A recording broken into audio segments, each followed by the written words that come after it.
Hello,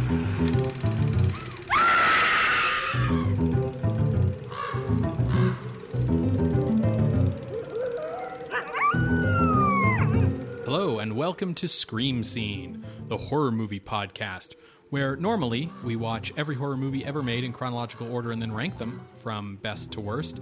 But once a month, we watch a horror-adjacent film voted on by our patrons. My name's Ben. And I'm Sarah. Thank you for listening to us today. How you doing today, Sarah? Keeping on. Yeah, you've had a long week. Long week, long month, long life. How are you? I'm doing okay. Yeah, I kind of chose my eating schedule poorly today, but other than that, I'm doing fine. Well, that's good. I think we have a really good episode for everyone today. As Ben said, it is an horror-adjacent bonus episode, and we have our patrons vote on them every month. If you want to get in on that, you can head to patreon.com/screamscenepodcast to vote for next month's movie. But Ben, what are we watching tonight? Tonight, Sarah, we are watching Abbott and Costello Meet the Invisible Man from 1951, directed by Charles Lamont. Have we seen something from Lamont before? His name's very familiar. I don't think so, but he was a sort of low-budget contract director for Universal through the 1940s. So perhaps, but... maybe his name popped up here or there. Yeah, no titles like when I was just briefly looking at his filmography stuck out to me, so... Okay. So this is kind of like a continuation from our very first horror-adjacent bonus episode, which was Abbott and Costello Meet Frankenstein. Mm-hmm. And that movie had been like a big hit in 1948, and it kind of ended with this like tease of the Invisible Man. Yeah, I think that's the last time we saw him, or heard him, I guess. Yeah, and it was Vincent Price's voice, and of course he had played the Invisible Man in the sequel. Yes. One of the sequels anyway. Why don't you refresh our memory vis-a-vis the Invisible Man? I feel like it's been a long time. It has. Well, it all started with H.G. Wells's novel from 1897, The Invisible Man. In that novel, I'll just briefly touch on what the plot is to kind of be a baseline for how the story changes from Universal. Sure. So in the novel, Griffin is researching how to change the body's refractive index, basically how light interacts with the physical body. And he tests a procedure on himself. He becomes invisible, but he cannot reverse it. So he's trying to reverse it, but he begins to he was already a jerk, but he's kind of going more jerk because, no consequences, which leads to random violence and kind of devolves from there. When it was adapted by Universal Pictures in 1933, they chose James Whale to be the director. Now, we covered the 33 Invisible Man in episode 43, and it is currently ranked at number 13. Wow. It's a good movie. Yeah. Claude Rains is our Invisible Man, and the film begins with him already invisible, and we learn that he had a similar goal with his experiments as the novel Griffin. However, the method for Claude Rains's Griffin is through like a chemical mixture that he ingests, like a potion, scientific potion. And it succeeds, but he can't turn back. And further, those chemicals are slowly driving him mad. Yes. So he begins to be like a bit of a prankster, and then it becomes to be a little bit more like sinister with some random acts of violence to murder to terrorism. Yeah, so like a little bit of the onus of responsibility is off of him compared to the novel, I feel like. Yes, but he did choose ingredients that were known to cause insanity, so... Sure, yeah. So this Invisible Man is finally caught by the police following footprints in snow, and in being caught, he is mortally wounded, and as he dies is when he turns visible again. Now, notably, James Whale is the director. He had just done 1931's Frankenstein and the 1932's Old Dark House before coming onto That Invisible Man. And then he followed that up with Bride of Frankenstein in 1935, and we're riding high on the horror train. And then in 1936, horror died. But it was reborn with 1939's Son of Frankenstein. So Universal's like, oh, sweet. We can leverage our properties again? Great. Son of Frankenstein did well? Fantastic. The Invisible Man returns in 1940. This is directed by Joe May. And notably, we have a co-writer, Kurt Siodmak. Mm-hmm. Now, we covered this movie in episode 72, and it is currently ranked at number 166. That's like middle of the list territory these days, isn't it? Yeah, these days. Yeah. So, it's not bad. Uh-huh. Vincent Price stars as Jeffrey Radcliffe, who is in jail for murdering his brother despite his claims of being innocent. Dr. Frank Griffin, who is the brother of the original Invisible Man, is persuaded to give Radcliffe the invisibility serum so that he can escape and then track down the real killer.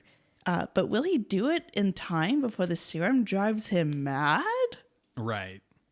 In this one, so the rightful killer is found and brought to justice, and this Invisible Man, Jeffrey Radcliffe, returns to visibility through blood transfusion because he's like mortally wounded, and everyone loved Jeffrey Radcliffe, so everyone's like, I'll give my blood.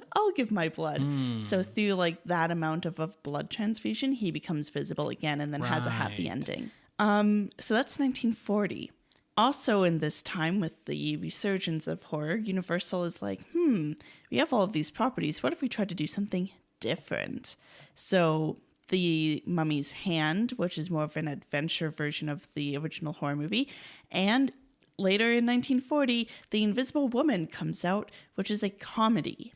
It is directed by A. Edward Sutherland, and Kurt Siodmak also got to co-write this script. He was also hired to develop the idea alongside two comedy writers.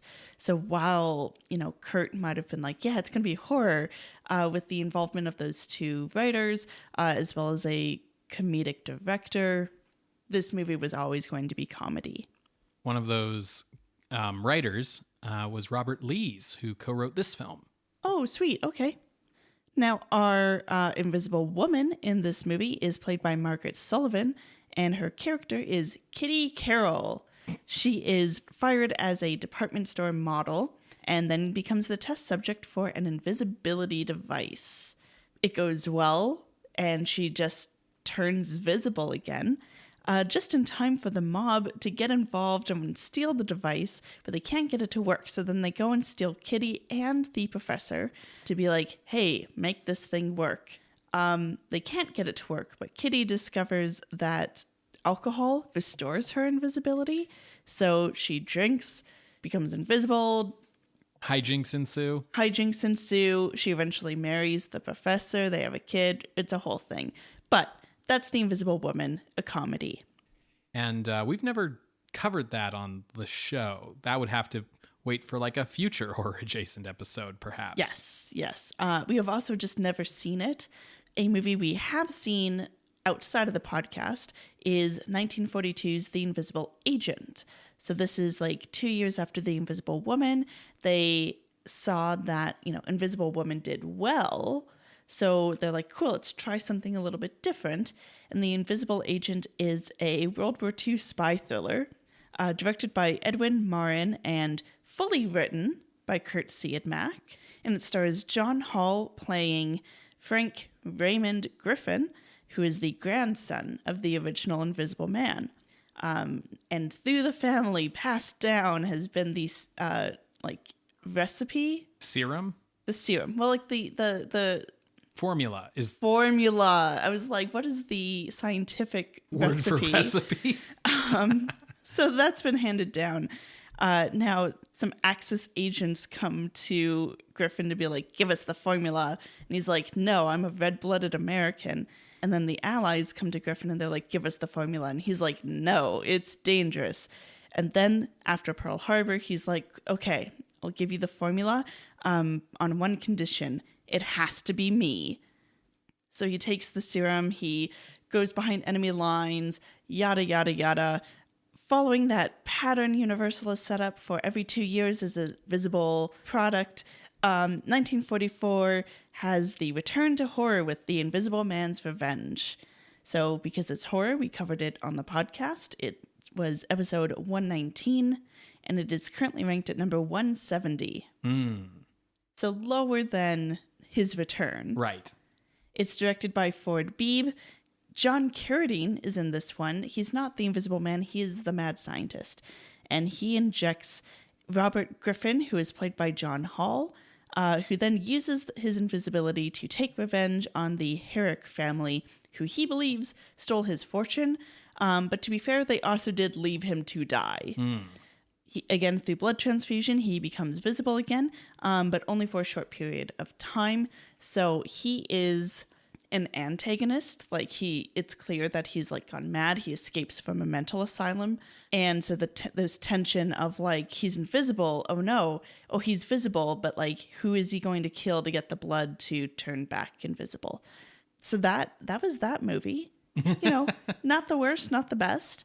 And then the last time, as I said, that we saw The Invisible Man was in the very first horror adjacent bonus episode, Abbott and Costello Meet Frankenstein from 1948.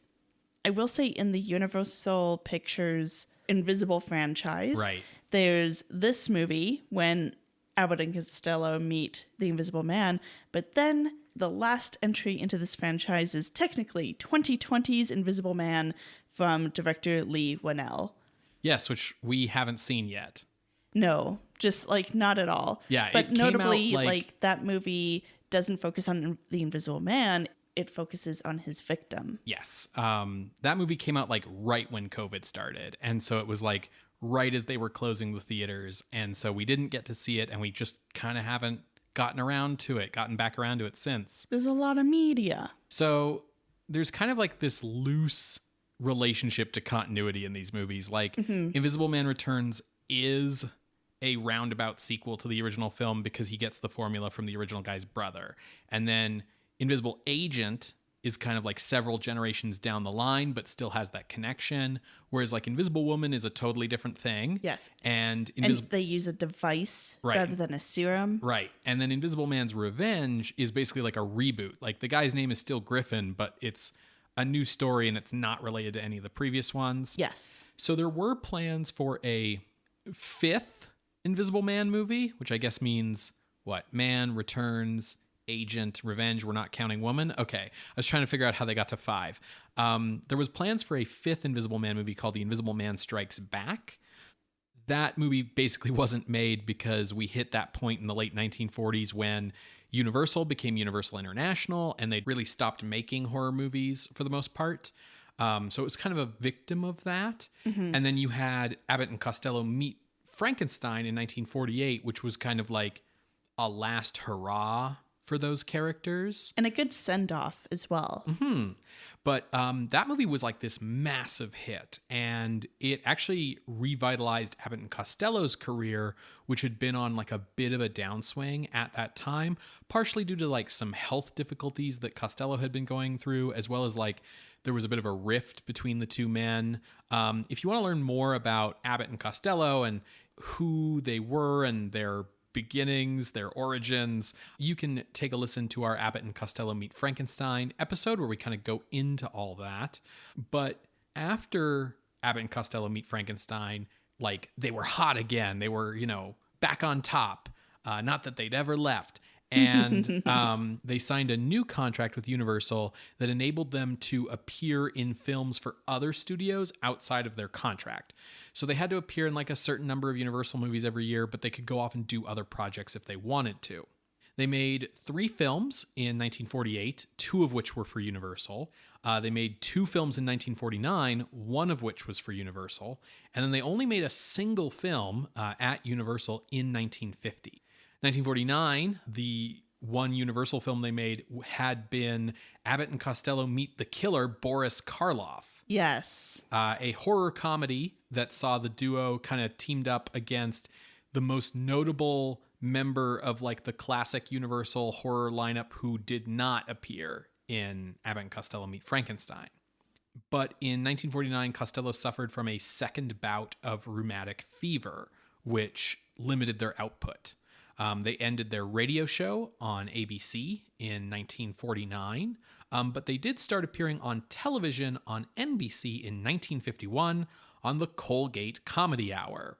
They made 2 films for Universal in 1951, one of which was Abbott and Costello Meet the Invisible Man, which had been teased at the end of Abbott and Costello Meet Frankenstein. For this film, they brought that Invisible Man Strikes Back script kind of like out of mothballs, and they kind of dusted it off, and they rewrote it to be a comedy with Abbott and Costello in it. However, there is no continuity between Abbott and Costello Meet Frankenstein and Abbott and Costello Meet the Invisible Man, despite the teasing of the Invisible Man coming next at the end of that movie, which is something that drove Child Ben insane. But is there ever any continuity between their movies? Very rarely. I think there's like maybe 1 or 2 times where they actually made a legitimate sequel to one of their films, but for the most part, they're always different characters every time. Characters who are just them in different clothes. This time, Bud Abbott and Lou Costello play Bud Alexander and Lou Francis, which is just their real first and middle names. Very funny. And rather than being like shipping company guys like they were in the first movie, they are newly minted private detectives. Oh, love this. Fresh out of private detective school. Is that a thing? No, I don't think so. That campus better have some, like, cigarette machines, man. Those vending machines. So, the Invisible Man who appears in this film is not one who has appeared before, but rather it is a boxer who's on the run from the law for murder. He is played by Arthur Franz. And Franz was a character actor who frequently appeared in supporting roles in many films. However, there is a connection to the original Invisible Man continuity in that the inventor is said to be Griffin, and they show a picture of Claude Rains. Okay. Yeah. Born in New Jersey in 1920, Arthur Franz caught the acting bug while he was in high school. He served in the Army Air Force in World War II and was shot down over Romania. And then he was imprisoned in a POW camp from which he escaped. Ooh. Yeah. Was invisibility involved? I don't think so. Okay. I think just like good old-fashioned badassery, I guess. Some notable roles of his include Sands of Iwo Jima, where his character is the narrator. Invaders from Mars, where his character is the narrator. He's the like adult male astronomy guy, scientist. He's also known for the Caine Mutiny. He was in Back from the Dead, which is the movie where the new wife is being possessed by the spirit of the old wife. Yeah. He's also in Monster on the Campus. He's the professor in that movie. And he also had many television appearances before his retirement in 1982. And he passed away in 2006. The picture's female lead is Nancy Guild, who was born in LA in 1925. She was discovered by a fashion photographer for Life magazine while at university, signing with 20th Century Fox after she was discovered.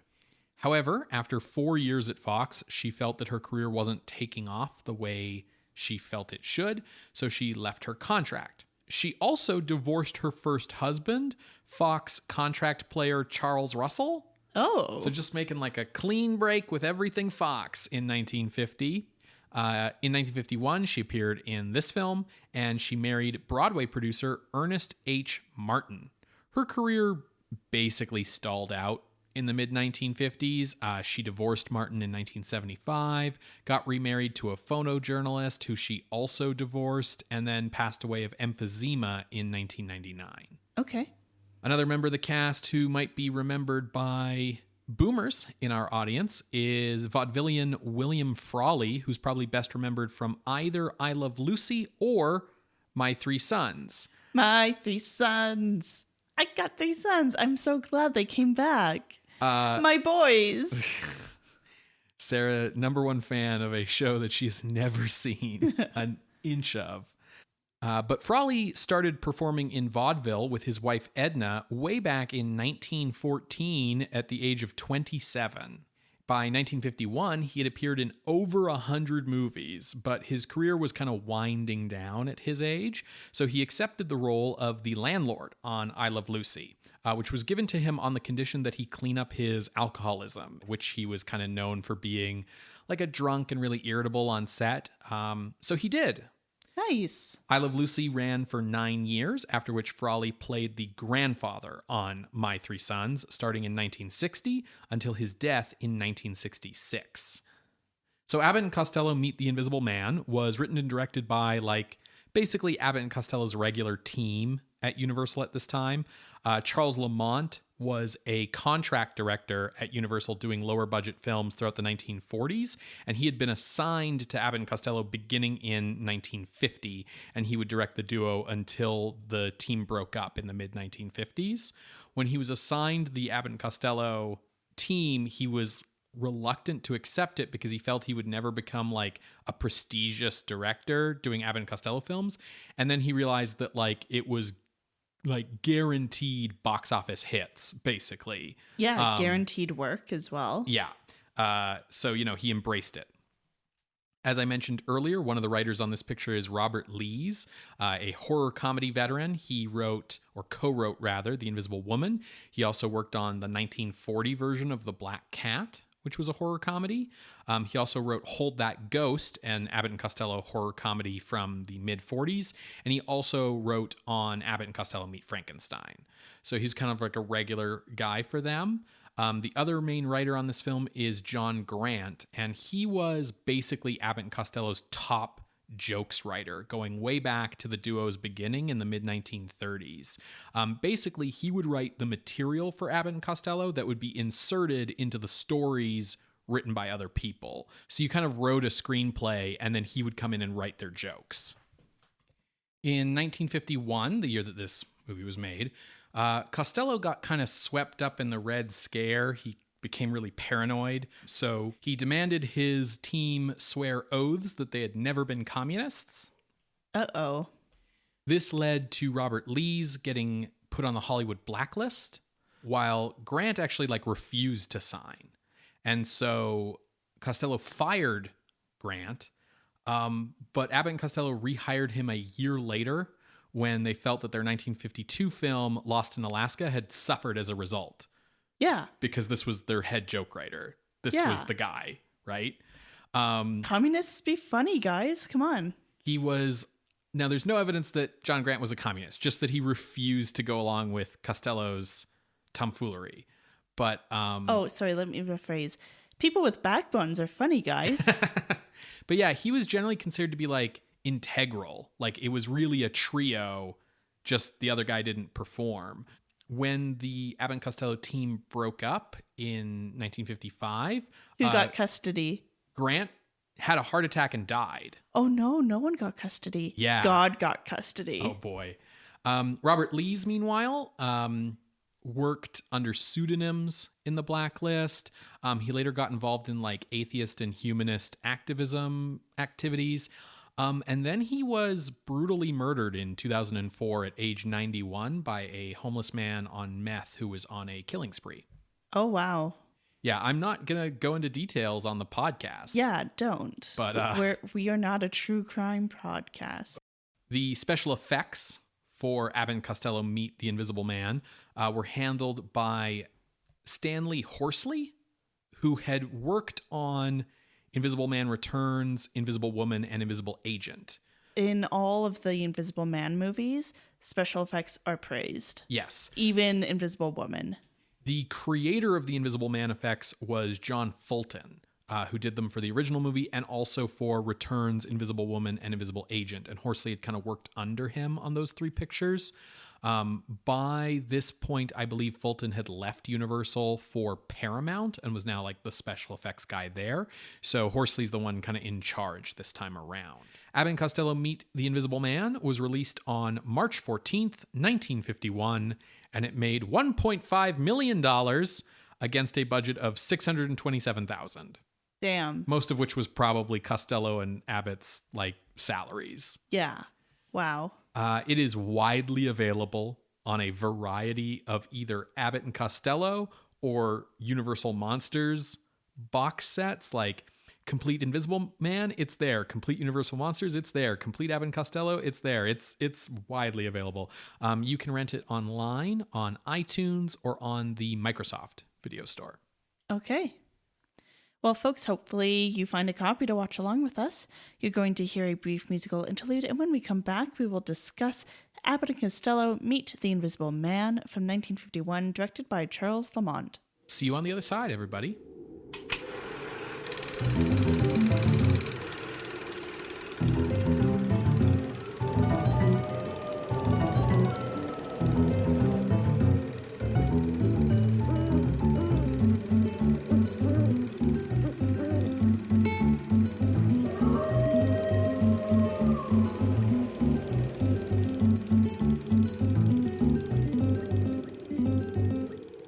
Welcome back to Scream Scene. We just finished watching Abbott and Costello Meet the Invisible Man from 1951, directed by Charles Lamont. Ben, what did you think? I think this is fine. It's fine. It's like an afternoon's entertainment. Yeah. I would say it's probably not the best Abbott and Costello movie I've seen. And I would say it's also not the best horror comedy movie we've seen. No. It's fine. It's fine. It's not the worst Abbott and Costello movie. Correct. It's very much of the era of, movie as disposable entertainment. Yeah, it accomplishes what it set out to do. Yeah, it's a fun time for when you're watching it. Yeah. Let me tell the folks at home what goes on. Sure. So we see Lou and Bud. They are freshly minted private investigators, and they have their first case walk in the door. The case is about Tommy Nelson. He is a boxer who is accused of beating his manager to death for not throwing a fight with this boxer named Rocky. Now, Tommy hires Lou and Bud to basically help him find the real killer so he can kind of clear his name, and to be hiding from the cops because he escaped from jail to do this. Tommy goes to his girlfriend and her uncle, who was bequeathed the formula for invisibility from the original Griffin. Now, the uncle is like, I don't want to give it to you because I don't have a cure for the insanity thing. And Tommy doesn't give a fuck. He takes it anyways. So we're trying to find the killer before he goes insane. And Tommy is pretty sure that the people who killed his manager were the people behind, pulling the strings for him to throw the fight in the first place. So Tommy's like, cool, we'll go down to the gym. Lou will pretend to be a boxer, Bud his manager, and we will, make a big fuss about what a great boxer Lou is. He'll end up having to fight Rocky. They'll ask us to throw the fight. We won't, so they'll come after Bud. And in that moment, we'll be able to catch them in the act of trying to kill someone and then be like, this was the same way they killed my manager. So that is what they go to do. Thanks to the help of the cops, they catch the people involved. And Tommy through the movie is increasingly showing signs of insanity. It's all played for laughs, of course. There's no actual horror here, but just grandiose plans of tyranny and dictatorship. In the final confrontation, when they catch the mob, basically, Tommy gets stabbed while invisible. So they need to give him a blood transfusion. Lou goes and does that. And in the midst of that blood transfusion, Tommy's girlfriend's uncle gives him the serum to turn him back to being visible. And so he becomes visible again. Through that blood transfusion, there is a little bit of a mix-up where for one last gag, Lou begins to turn invisible, and then slowly he returns to being visible, but somehow his legs are on backwards. Doesn't make sense. It doesn't make sense. The last 5 minutes are a bit of a mess, but it's fine. It does what it does, and that's the movie. It's The Invisible Man Returns, but with boxing. Basically, the movie has essentially one really great idea that the whole movie is based around, which is that the way that they put Lou over as being a good boxer is that like Invisible Tommy is boxing for him. Yes. Like, so during the boxing match, for instance, Tommy will kind of be in Lou's ear and be like, right cross. And then like, you know, Lou will fake doing that while Tommy actually does it to like really knock out Rocky. And I think it's pretty clear that they knew that that gag was good. And the rest of the movie is kind of just based around getting there. Yeah. And I will say, I think that the boxing scene is really interesting to watch because I was really impressed with how Rocky's actor is like taking the fake punches. The stunt work is really fascinating in this movie. It's interesting because essentially what they're doing is they're doing just a normal Hollywood fight scene, but shooting it from angles where you can see that the punches are fake. Yeah.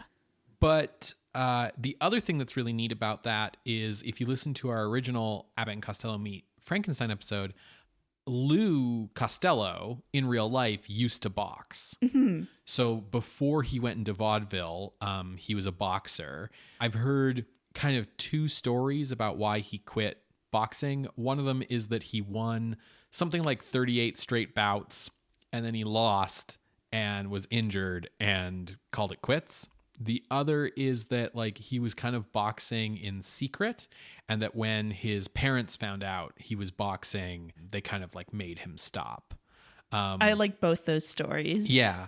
So, you know, it's kind of funny because like the gag is supposed to be like, oh, you know, Lou, like he's short and he's tubby. Like it's kind of ridiculous that he would be a boxer. I didn't like those because Lou looks like a boxer to me in terms of being stocky. Right. And also they kept being like, oh, Lou, you're so like fat. Like how could you do things? And it's like, yes, he has weight. But I don't know. Maybe that's just a difference in what media would portray as fat compared to nowadays. Sure. That's potentially fair. I also think that jokes around like Lou being fat is like kind of part and parcel of the Abbott and Costello thing. Like it's part of the gag.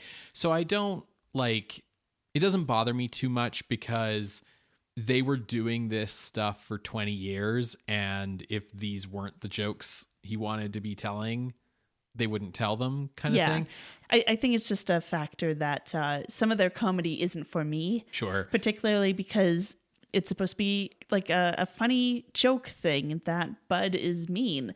And I don't like it. Yeah. I don't like Bud. Yeah. Lou is tough. so nice and cute. And like, I just want the best for him. He's just a puppy dog. And then Bud is so mean. Yeah. It's tough if like you don't like that kind of comedy, but it was a very, you know, traditional setup, right? Like I know the number of comedy duos of this era that basically follow the same template is like there's like 5 or 6 of them. I mean, this is R2D2 and C3PO, right? Yeah. But yeah, I think it's kind of funny that the core joke here is that like Lou is too, you know, short and fat to be a boxer, but like Lou actually was a boxer. Yeah. And I think that means that like the boxing scene comes over even better. Yeah, because he actually knows what it should look like. So he knows how to behave for it to be comedic because that's not what it's supposed to look like. Yes. You know, there's some stuff here that like kind of strains credulity. Sometimes the gags of like, oh, Invisible Tommy's doing this, but it's supposed to be Lou, seem a little far-fetched because Lou's not even close to doing what Tommy is doing. But it's a comedy. Why, you know, don't get worried about it. There are some good one-off comments that come out that are like the quick-paced, witty comebacks. Yeah. I really like it when they get to that point in their comedy. The best stuff for Abbott and Costello is the banter. Yes. Is the back and forth quick banter. And to be honest, that kind of let me down in this movie. Yeah. Outside of like the boxing scene and related gags, a lot of the rest of this movie is pretty rote. It's kind of standard Invisible Man stuff. Like a lot of the Invisible Man stuff is like, yeah, okay, we've seen this kind of stuff before. There's some fun, like physical comedy gags with it. And I mean, yeah, it makes sense to pull some of this Invisible Man stuff for comedy, but a lot of the movie's comedy is coming from slapstick. Yes. And like Abbott and Costello have always had slapstick as a element of their act. And slapstick has always been popular. And I'm actually not like a huge slapstick fan. I am much more a fan of like the witty banter. Yeah. And I feel like there's like a couple of good gags throughout, but there aren't any really good like classic bits of it here. They mostly are relying on the physical humor.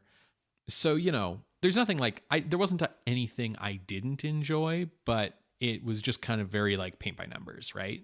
Very much so. For me, it's ultimately not what I want in a meat movie. Because that was captured best with when they meet Frankenstein. Yeah, like Abbott and Costello Meet Frankenstein is absolutely the better movie here. I will say that the special effects for the Invisible Man stuff are, you know, as good as ever, basically, like still top notch. There are reused shots from earlier Invisible Man films. So, for example, there's only one scene in the movie where Tommy does the traditional Invisible Man like wrapped up in bandages with the sunglasses look, and that's really because there's a scene where he's like, meet me in the foggy universal forest and bring me this suitcase full of like the Invisible Man costume and I'll put it on, and then he like puts it on, says a few words to them, and basically immediately takes it off and never wears it again. And that's because all of the scenes of him opening the suitcase, pulling the clothes out and putting them on are reused from, I think, Invisible Man Returns. There's a shot where the scientist is demonstrating how the invisible formula works, and he tests it on a guinea pig, and the footage of the guinea pig turning invisible is reused from, I think, Invisible Woman. So like some of the effect shots have been reused from other Invisible Man stuff, but all the stuff that's like original to this movie is still very well done. Yeah, and some of the new gags that they do about like moving someone who's invisible and stuff, like that's well done, and the floating objects, that's well done. Just to kind of get across that, like, even though they've reused some of those shots, it doesn't mean that they cut corners on other effects. Yeah, the new stuff is still good, and I think the Invisible Man lends itself as a concept really well to slapstick. So yeah, it makes sense. You know, the stuff of like carrying an invisible body through a revolving door and things like that is funny. You can see how quickly it lends itself to comedy with how they quickly went into comedy with the Invisible Woman. Right? Like, it makes sense that comedy has kind of come in. Even the original Invisible Man had comedy just for when the pranks. Yeah, when Griffin's just sort of in the prank phase of his descent into madness. Yeah. Yeah. So like, this is a fine movie. When they meet Frankenstein, it's better, but this wasn't the worst. Yeah, this is fun, but it's definitely just kind of like disposable entertainment, right? Not an all-time classic, but, you know, enjoyable for what it is. Yeah. Well, folks, if you enjoyed this bonus episode of ours, stay tuned, because May's bonus episode will be on Zombies on Broadway. Another horror comedy. Yes. They're the easiest to kind of like do, I think. There's like a lot more horror comedies, and I think it's easier to describe why it's horror adjacent rather than thriller. Right. Like the amount of like explaining we'd have to do for justifying Jaws as a horror adjacent movie. Right. Oof, or a lot. Well, and then there's also like I don't think that Silence of the Lambs is horror, but a lot of people do. And so there's a lot of talk about like, what's the difference between horror and thriller? And it's like, it's a very subtle thing, which we usually try to like dig into when we get to a movie that's like that. But in any case, Zombies on Broadway will be the next one. And if you would like to have a hand in choosing our future horror adjacent movies, you can head to patreon.com/screamscenepodcast and become a patron of the night for as low as $1 a month. Well, Ben, what are we going to be watching when we get back to our regularly scheduled programming? We'll be watching Hammer horror film The Man Who Could Cheat Death. Ah. So do you think this will be like a death with like a scythe and like a black cloak? Like, Nah. no? It's an adaptation of Man in Half Moon Street, which we've seen before, Yes. so we pretty much know what's coming here, but it's from, Terrence Fisher and the rest of the Hammer horror gang. Okay, so it'll be a step above then. Yeah. Well, we will see you then, creatures of the night. Bye. Bye.